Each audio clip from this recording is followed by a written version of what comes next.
ఏమండి పూజ అంతా చేసేసాం, అయిపోయింది. 11 రోజులు కావాలంటే 11 రోజులు, 9 రోజులు కావాలంటే 9 రోజులు, 3 కావాలంటే 3 రోజులు వరుసగా పూజ చేసుకుంటాం. ఇంట్లో గణపతి ఉన్న ప్రతిరోజు ఖచ్చితంగా 3 పూటలా పూజ చేయాలి. 3 పూటల. పొద్దున్న, మధ్యాహ్నం, సాయంత్రం. ఏమండి అంత విస్తారంగాను చేయాలా? కనీసం పంచోపచార పూజ అయినా చేయాలి. పూజ పూర్తయిన తర్వాత ఆత్మ ప్రదక్షిణ చేసి సాష్టాంగ నమస్కారం చేస్తే ఆ పూజ పూర్తి అయినట్టు.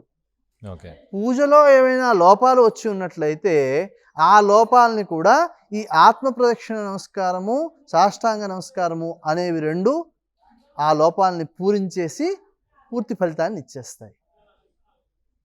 ఆత్మ ప్రదక్షిణ అంటే ఏమిటి అంటే, నేను ఉన్న చోటనే తిరగడం. అవును.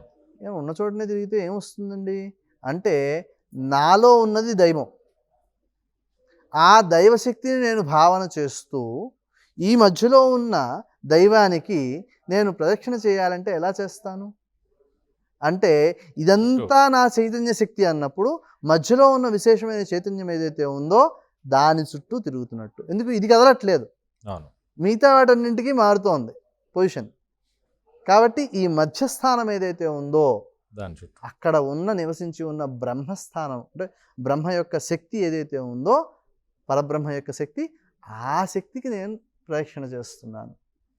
ఏమిటండి ఈ ప్రదక్షిణ గురించి ఎక్కడ చెప్పారు అంటే, గణపతి గాథలోనే చెప్పారు. ఏమని చెప్పారు? తనకి తన యొక్క ఉత్పత్తికి మూలమైన తన తల్లిదండ్రులకి ప్రదక్షిణ చేస్తే ఈ విశ్వానికి మొత్తానికి ప్రదక్షిణ చేసినట్టు, అన్ని క్షేత్రాల్లోనూ దర్శనం చేసినట్టు, అన్ని తీర్థాల్లోనూ స్నానం చేసినట్టు, అంతటి ఫలితాన్ని పొందుతున్నప్పుడు నిత్యము తల్లిదండ్రులకు పూజ చేయాలి. ఏదైతే మూలశక్తిగా చైతన్యంగా మనం గుర్తిస్తున్నామో మన జీవం ఉండడానికి, జీవశక్తి, చైతన్య శక్తి, ఆత్మశక్తి, ఇలా వేరు వేరు శక్తులు చెబుతూ ఉంటాము. ఈ అన్నింటికీ మూలం ఏమిటి? పరమాత్మ యొక్క శక్తి. అది ఏ స్కానర్లో పెడితే గుర్తించడం కుదరదు. ఆ చైతన్యం నిలిచి ఉండాలి అంటే దాన్ని మనం గుర్తించాలి. మనలో మనం దైవాన్ని చూసుకున్నప్పుడు మనము దైవ చింతనతో నిరంతరము ఉండడానికి ప్రయత్నం చేస్తాం. ఎదుటి వాళ్ళలో దైవాన్ని చూసినప్పుడు వాళ్ళల్లో ఉన్న చైతన్య శక్తికి నమస్కారం చేసుకుంటూ ఎప్పుడూ ఎదుటి వాళ్ళని ఆనందంగా ఉంచడానికే ప్రయత్నం చేస్తాం. అలా చేసినప్పుడే మనం ఇలాంటి పూజలు అవి చేసిన దానికి వెళ్తాం.